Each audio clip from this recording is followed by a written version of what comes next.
నమస్తే, welcome to hit TV. ఈ రోజు మనతో పాటు ప్రముఖ ఆధ్యాత్మికవేత్త అలాగే ఆస్ట్రాలజర్ కిరణ్ శర్మ గురువు గారు ఉన్నారు.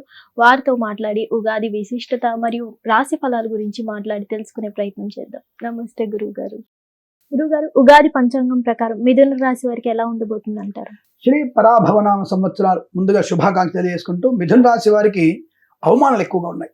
నేను ఇందాక చెప్తున్నది అవమానంతోనే నేను ఎక్కువ చూస్తుంటాను కాబట్టి ఈ అవమాన స్థితి ఎన్ని పాళ్ళు ఉంది దాని ప్రకారం చెప్పేటువంటి ఫలితాల్లో ఫస్టే మీకు కొంత నెగిటివ్ ఫలితాలని చెప్పబడుతోంది.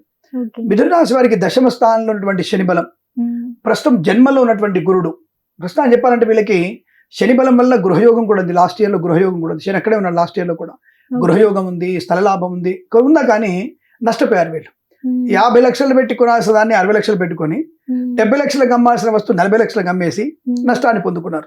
కానీ కొనడం జరిగింది, కొనడం మాత్రం జరిగింది, కానీ నష్టం కూడా కనబడకుండా ఉంది వీళ్ళకి. అంటే మేము కొన్నాం కదా అన్నటువంటి భావన ఉంటుంది తప్ప, అరే మీరు కొనాల్సిన దానికంటే ఎక్కువ పెట్టుకున్నారు, అమ్మాయి దానికంటే తక్కువ అమ్మారు కాబట్టి నష్టమే కదా, అంటే ఆల్మోస్ట్ 20 లక్షలు నష్టం వచ్చింది. అబ్బే మేము ఈ సంవత్సరం కొన్నామా లేదా, నేనేంటంటే నష్టాన్ని చూసుకుంటారు బాబు, బేరీ చేసుకోండి. ఒక బ్యాలెన్స్ షీట్ లో ఎంత వచ్చింది, ఎంత ఖర్చు అయింది, బ్యాలెన్స్ ఎంత మిగిలిందో చూసుకోవాలి తప్ప నేను కొన్నాను అనేటువంటి భావన కరెక్ట్ కాదని చెప్పాను, చెప్తుంటాను నేను. కాబట్టి ఇక్కడ వీరికి ఏంటంటే ముందు ఆదాయ వ్యయాలు చూసుకునే ప్రయత్నం చేద్దాం. 8 ఆదాయంగా 11 ఖర్చుగా చెప్పబడుతోంది. 1 రాజపూజ్యంగా ఉంటూ 7 అవమానంగా ఉంది వీళ్ళకి. అంటే దాదాపుగా 6 పాళ్ళు ఎక్కువగా అవమానాలు ఉన్నాయి. అంటే ఈర్ష్య అసూయ దేశాలు వీళ్ళ మీద ఎక్కువగా ఉంటాయి. ఈర్ష్య అసూయ ప్రతి ఒక్కళ్ళవి, సొంత అన్నదమ్ములవి, పక్క వాళ్ళవి, అయిన వాళ్ళవి, కాని వాళ్ళవి, శత్రులవి, అందరి దృష్టి మీ మీద ఉంటుంది. కాబట్టి బీ కేర్ఫుల్. ఎక్కడ మీరు దొరుకుతారా అని చెప్పి చూసే వాళ్ళు చాలా మంది ఉంటారు. కాబట్టి ఎంత మౌనంగా ఉంటే అంత మంచిది.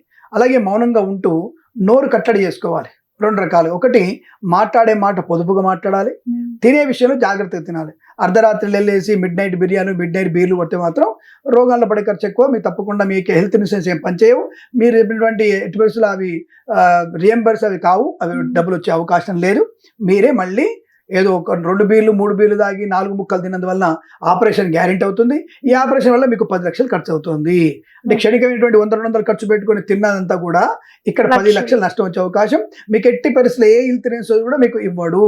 ఎందుకంటే నువ్వు తాగి వెళ్ళావు కాబట్టి, తాగి డ్రైవింగ్ చేసావు కాబట్టి, లేదా అనవసరంగా 2 రకాల పదార్థాలు తిన్నావు కాబట్టి అని చెప్పేసి మిమ్మల్ని రియంబర్స్మెంట్ అయితే అది రాదు. అది గుర్తుపెట్టుకోండి. అది మాకు ఖచ్చితంగా చెప్తాను మీకు దాన్ని. కానీ ఇటువంటి విషయాల్లో జాగ్రత్తగా ఉండడం, అంటే నోరు కట్టేసుకునే ప్రయత్నం చేయడం. కొత్త వ్యాపారం ఈ సంవత్సరంలో పనికిరాదు. మిథున రాశి వారికి ప్రస్తుతం జన్మంలో గురుడు నాడు దేహజాడ్యం, అనారోగ్యం, చర్మ సంబంధం అనేది, జుట్టు సమస్య, గొంతు సమస్య, ఉదరమే సమస్య, కిడ్నీ సమస్య కూడా వచ్చే అవకాశాలు ఉన్నాయి. జూన్ వరకు జాగ్రత్తగా ఉండాలి. అదేమిటండి భయపెడుతున్నారు మీరు, జనాలకి మంచి పాలు తప్ప పంచాంగం చెప్పి మీ యొక్క వ్యూస్ పెంచుకోవడానికి, మీరు డబ్బులు దొబ్బడానికి మీకు ఇలా చెప్తాను చెప్పేసి కామెంట్ చేసేటువంటి కొంతమంది వ్యక్తులు, అంటే బ్రాకెట్ అని వేరే మాట మాట్లాడతా కానీ మీ ఛానల్ కాబట్టి కొద్దిగా గౌరవంగా వ్యక్తులు అని చెప్తున్నాను నేను. ఆ వ్యక్తులు చెప్పేటువంటి కామెంట్స్ కూడా సమాధానం చెప్పగలిగే టాలెంట్ నా దగ్గర ఉంది. కాబట్టి నీ కర్మ నీదే. కాబట్టి మనం జాతకంలో ఇగో ఇలా ఉంది, జాగ్రత్త అని చెప్తున్నాం. ఇప్పుడు పరీక్ష హాల్కి వెళ్ళాలంటే నీకు 7ంటికి పరీక్ష ఉంటే నువ్వు ఖచ్చితంగా 6ంటికి అక్కడ ఉండాలి. 7ంటికి పరీక్ష ఉంటే 10 to నువ్వు 7కి స్టార్ట్ అయితే నువ్వు పరీక్ష హాల్కి ఎందుకు వస్తావు? నువ్వు అది ఇంపాసిబుల్. అది నీ రూట్ క్లియర్ అనుకో, నువ్వు అనుకుంటే సరిపోతుందా? అక్కడ మధ్యలో యాక్సిడెంట్ అవ్వచ్చు. మనకు ఒక బట్టల ఫ్యాక్టరీ కాలి పడింది మాదాపూర్ లో. అదే అయిన తర్వాత ఎంతసేపు ట్రాఫిక్ అయింది? 6 గంటలు అయిపోయింది ట్రాఫిక్. ఆ టైంలో నీకు ఏమైనా ఐఐటి ఎగ్జామ్ ఉంటే, లేదా ARRR ఎగ్జామ్ ఉంటే, లేదా నీకు వేరే పోటీ పరీక్షలు IELTS కానీ GRE పరీక్షలు ఉంటే ఆ రూట్ నుంచి వెనక్కి వెళ్ళే ముందుకెళ్ళేగా 3 అటెండ్ అవ్వలేకపోయారు. మరి వాళ్ళ పరిస్థితి ఏమిటి? I will give the information with example. నేను ఏది చెప్పిన ఎగ్జాంపుల్తో చెప్తున్నా మీకు. నేను మొన్న మాదాపూర్ చౌ జరిగిన వల్ల 6 గంటలు ట్రాఫిక్ ఆగిపోయింది. అందులో 3 విద్యార్థులు పరీక్షకు అటెండ్ కాలేదు. దాని ఎవరు కారణం? ఎవరు కారణం కాబట్టి వెనక్కి వెళ్ళా ముందుకెళ్ళా. దానివల్ల ఏమైంది? బ్రిడ్జ్ మీద కారు అయిపోయిన తర్వాత ఆ తండ్రి బ్రిడ్జ్ మీద బండి వదిలిపెట్టి పాపం తీసుకొని దిగి పరిగెట్టుకుంటూ వెళ్ళిపోయి ఎగ్జామ్ హాల్కి వెళ్ళిపోయాడు. ఒకరు మాత్రం అటెండ్ అయిపోయారు, మిగతా 3 అంది అవ్వలే కదా. సో ఇలాంటి సంగతి జరుగుతాయి. రోడ్ ఏమన్నా నీ తాతగారు వేయించింది కాదుగా.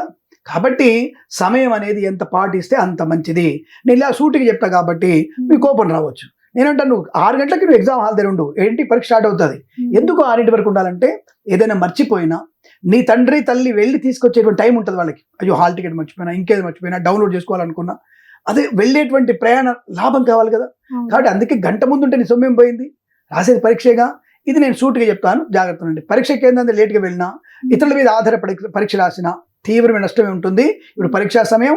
మిథున రాశి వారి పిల్లలు ఉంటే మాత్రం ఫ్రెండ్స్ దూరంగా ఉంచండి, మొబైల్ ఫోన్స్ ఆఫ్ చేయండి. తప్పకుండా మీరు పిల్లవాడిని ఎక్కించుకొని అమ్మాయిని ఎక్కించుకొని 6ంటికి కేంద్రం దగ్గర ఉంటే మంచిదన్న విషయాన్ని గట్టిగా చెప్తున్నా, విషయం గుర్తుపెట్టుకోవాలి. లేదా వాళ్ళు పాస్ అవ్వరు, ఇది గ్యారంటీ. ఎట్టి మీద పాస్ అవ్వరు. గంట ముందు ఉంటే బెటర్ పర్సెంటేజ్ వస్తుంది. ఈ విషయం గమనించుకోవాలి. నేను శాపనార్థాలు పెట్టట్లా, వాళ్ళు ఎవరో తెలియదు, నాకు తెలియదు కదా. కానీ అందులో నా పిల్లలు కూడా ఉండొచ్చు, మేబీ నా పిల్లలు కూడా ఉండొచ్చు కదా. కాబట్టి అలా పరీక్ష కేంద్రం టైంకి వెళ్ళే ప్రయత్నం, అంటే ప్రయత్నపూర్వకంగా సమయాన్ని కేటాయించుకోవాలి, పెద్దల మాట వినాలి. అలాగే షేర్ మార్కెట్లో స్పెక్యులేషన్లో ప్రస్తుతం పెట్టుబడి పెట్టకూడదు, ఆరోగ్య విషయాలు శ్రద్ధ పెట్టాలి, ఇతరుల మీద ఆధారపడకూడదు, లేనిపోని తెలియని విషయాల గురించి ఎక్కువగా ప్రోపగండ తీసుకోవద్దు, ఇతరుల యొక్క విషయాన్ని మనం తెలుసుకోవాలని ఉత్సుకత ఉండొద్దు. వాళ్ళ కొంపలో ఏముందో మీకెందుకు, నీ కొంపలో ఏముందో నువ్వు చూసుకోవచ్చు కదా. అవతల కొంపలోడి విషయం నువ్వు ఆలోచించడం ఎందుకు? ఇది ఆలోచించి అనారోగ్యం తెచ్చుకుంటారు వీళ్ళు. అంటే కొంప అంటే ఇలా అర్థం, అది గుర్తుపెట్టుకోండి. దాని నుంచి నెగిటివ్ అక్కర్లేదు.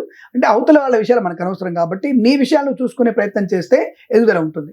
జూన్ వరకు ఏమాత్రం వీళ్ళకి బాగాలేదు. జూన్ వరకు ఏమాత్రం అటు శని బలం లేదు, ఇటు గురు బలం లేదు, రాహు కూడా వీరికి అంత బలంగా లేడు. కాబట్టి నష్టాన్ని పొందుకునే అవకాశాలు, ఈ రాహు వలన వీరికి చర్మ సంబంధ అనారోగ్యాలు, నేత్ర సంబంధ అనారోగ్యాలు వచ్చే అవకాశం కనుక కాస్త జాగ్రత్తగా ఉండాలి. అలాగే వీరికి జూన్ 2వ తేదీ నుంచి అక్టోబర్ ఎండింగ్ వరకు అద్భుతమైనటువంటి యోగాలు. ధనస్థానంలో వీరికి గురుడు యోగాన్ని, ఆనందాన్ని, ఐశ్వర్యాన్ని, share market, speculation, commodities, crypto currency, bitcoins, లాటరీలు ఇవన్నీ కూడా కలిసి వస్తాయి. అప్పుడు విద్యార్థి సమయపాలన కాదు, వాళ్ళే ముందు లేస్తారు. వాళ్ళ నాన్న లేపుతారు, నాన్న 5 అవుతుంది లేపోదాం పదని చెప్పేసి. They will ready to 5 o'clock, they will reach 5:45. మన 6కి రమ్మన్నాం. ఈ మంచి సమయం లేదంటే వాళ్ళే ముందే వచ్చి కూర్చుంటారు, 5:45కి వచ్చేస్తారు. వాళ్ళ నాన్న అంటాడు, ఎందుకు రాడావుడు అంటే, లేదు నాన్న ముందే వెళ్ళిపోదాం పద, వాళ్ళు కిరణ్ శర్మ దరిద్రుడు చెప్పాడు, వాడు ముందే వెళ్ళమన్నాడు, తొందరగా వెళ్ళిపోదాం పద. దే విల్ ముందే అయిపోతారు. అంటే మంచి సమయం ఉన్నప్పుడు అంతా మంచి జరుగుతుంది మనకి, చెడు సమయం ఉన్నప్పుడు అంతా చెడు జరుగుతుంది. కాబట్టి జ్యోతిషం అంటే సూచక శాస్త్రం, గుర్తుపెట్టుకోవాలి. అలా వాళ్ళ మంచి పదంతరంతో విద్య, ఉద్యోగ, వ్యాపారంలో ప్రమోషన్, ఇంక్రిమెంట్, బదిలీలు పొందుకోవడం, విదేశీయానం, ఉన్నత విద్యాభ్యాసం, కొత్త వ్యాపార ప్రారంభం, షేర్ మార్కెట్లో కలిసి రావడం, కుటుంబ పరిస్థితి అనుకూలంగా ఉండడం, ఈ ఆస్తి పంపకాల లాభాలు పొందుకోవడం, ఆరోగ్యపరంగా, వృత్తిపరంగా, ఉద్యోగంలో చాలా మంచి ప్రయోజనాన్ని, ప్రశాంతతని, ఆనందాన్ని పొందుకునే అవకాశాలు బలంగా ఉంటాయి. తప్పకుండా వీరు అనుకునేది సాధించగలిగే అవకాశాలు ఖచ్చితంగా ఉంటాయి. కొత్త వస్తువులు కొనుగోలు చేసే అవకాశం ఉంటుంది. మళ్ళీ వీరికి నవంబర్, డిసెంబర్, జనవరిలో మళ్ళీ నెగిటివ్ ఎనర్జీ వచ్చే అవకాశం ఉంటుంది కనుక జాగ్రత్త. మొత్తం మీద వీరికి ఎంత పర్సెంటేజ్ బాగుందండి అంటే 50% బాగుంది, 50% నెగిటివ్ అని చెప్పవచ్చు. తప్పకుండా వీళ్ళు ఆంజనేయ స్వామి ఆరాధన, అలాగే లక్ష్మీ నరసింహస్వామి ఆరాధన, సుబ్రహ్మణ్య స్వారాధన, దత్తాత్రేయ స్వామి చరిత్ర పాలన చేసుకుంటే అనుకూలవంతమైన శుభయోగాలు ఈ రాశి వారికి బలంగా ఉంటాయి. ధన్యవాదాలు. స్వస్తి ప్రజాభ్య పరిపాలయంతాం న్యాయేన మార్గేణ మహిం మహేషాః. గోబ్రాహ్మణేభ్యః శుభమస్తు నిత్యం. లోకా సమస్తా సుఖినో భవంతు.